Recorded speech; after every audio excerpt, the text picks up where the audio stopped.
என்ன பொல்லாத செயற்குழு கூட்டம். எங்கே ரோட்ல டான்ஸ் ஆடிட்டு கொண்டாந்து கட்சியில மெம்பர் ஆக்குவீங்க, அவளுக்கு உடனே மந்திரி பதவியும் கொடுப்பீங்க. அதை நாங்க எல்லாரும் பாத்துக்கிட்டு சும்மா இருக்கணுமா? அறிவானந்தம் சார், உங்க பேச்சு நம்பிதான் நான் கட்சி ஆபீஸ்க்கு வந்தேன். ஆனா எல்லாரும் முன்னாலும் என்ன அவமானப்படுத்திட்டாங்க. என்னால உங்க கட்சியில பிரேக் வேண்டாம். அந்த மந்திரி பதவி அவருக்கே கொடுத்துருங்க.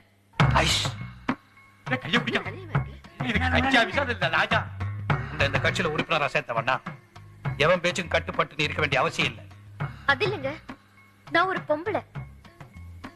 நீங்க இருக்கும் போது இப்படி பச்சை பச்சையா பேசுறவங்க நான் தனியா இருக்கும் போது என்கிட்ட தப்பா நடந்துக்க மாட்டாங்கன்னு என்ன நிச்சயம்?